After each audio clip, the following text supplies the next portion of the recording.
Exercise. Move. Science has shown that exercise helps mood and brain patterns. But depression wants you to be sedentary. Now, the longer you be still and wallow in depressive thoughts, the stronger depression's hold over you will be. If you have anxiety, you release a ton of adrenaline each day that doesn't get used properly. Your body is constantly going into fight or flight mode. And when that adrenaline isn't used up in a positive way, you crash and feel really low. Exercising helps dissipate adrenaline appropriately. So, whether you feel anxious or you feel like you just can't get out of bed, get up and do something. Don't wait for motivation, it won't come. Don't make elaborate plans, that will delay you and reduce your enthusiasm. Make your plans after exercising. Now, there's a 5-second rule. Do something within 5 seconds of thinking of it, otherwise your brain will invent excuses and convince you not to do it. Now, do anything. You don't have to run a half marathon or do P90X. You can move. You can. Be in nature. Fresh air and moving around in the outdoors are huge for mental well-being. So is being in natural light. Now, you might hear noises around me during this video. I'm sitting in a park, being in nature and natural light. Eat well. Poor nutrition, fast food, heavily processed food, excessive sugar, they all reduce your physical energy and they wreak havoc on your bodily systems, and they negatively affect your mental patterns and mood. It's very simple. Eat clean more often. Cook at home more, eat out less, and have vegetables dominate your plate. Consume less sugar.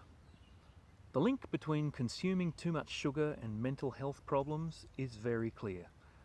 Excess sugar disrupts the balance of brain chemicals and hormones.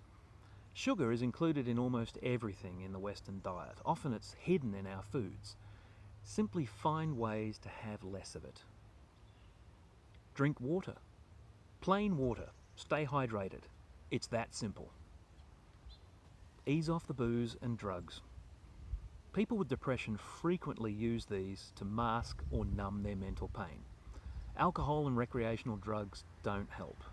They make depression worse.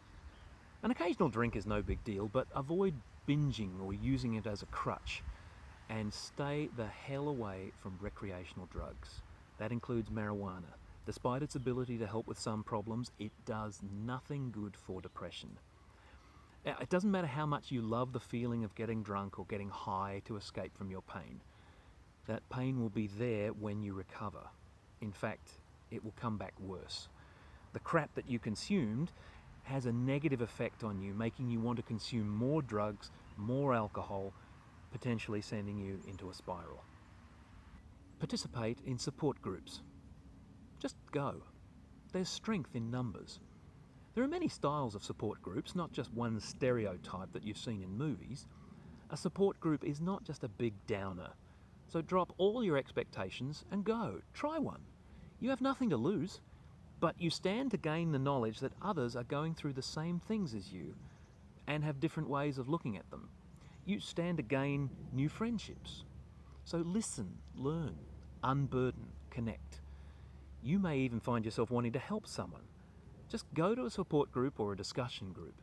Withdrawing from the world will never help your depression. If you don't seek, you don't find. Get off your device. Nobody ever overcame depression online. There is a clear link between excessive online activity and depression. Your devices take away real human interaction and make you more isolated and alone. Yet they overstimulate the dopamine response in your brain, the pleasure chemical, causing you to come back again and again. Stop scrolling aimlessly and be in the real world and love yourself. Ever notice people take a device break and love it? There's a message there. Moderation. Balance. Leave your device alone for a while and stop using it as a way to pass time and distract your brain. By the way, texting or posting on social media, worst way to talk to somebody about what you're going through. You need real conversation with a real person in the same room. Text takes away non-verbal communication and tone of voice and physical touch. In other words, it takes away real human connection. Therefore, it really is not a surprise that depression rates have gone through the roof at the same time using personal devices has exploded. People are using text for communicating way too much and deluding themselves that it's somehow real human contact. Use text to make a time to meet someone, then talk. Put your devices away before bed. Do not take your phone or tablet or laptop to bed. Don't be a slave to it. It has an atrocious effect on sleep and mental well-being. The blue light from the screen is bad enough for interrupting how your brain makes melatonin for settling to sleep. The high-paced mental activity it induces also interferes. You need to settle your mind, not fire it up. So leave it alone at least an hour before sleep time. If you have your device beside you when you sleep, you've decided to let your life be run by it. Stay out of online arguments. Arguing online achieves nothing. Nobody changes, but your depression worsens because your arguing and point scoring is a way of acting out against who or what hurt you and triggered your depression. By debating online, you stay in a cycle of negativity, so break that cycle. There's nothing to be gained from online arguments and debates. You'll only activate your triggers and activate shame and activate the depression messenger. Turn off the news, or at least filter it, and spend less time on social media where people post news articles. 95% of the news is negative, or it provokes a negative response in you anyway. You don't need that. The cycle of bad news sustains your stress and your gloom. Avoid negativity and cynicism. Cynicism especially is everywhere on social media. People post cynical things because they identify with them. Kind of sad. Whatever satisfaction or agreement we might feel from hearing or reading defeatist and cynical thoughts, they're more likely feeding depression.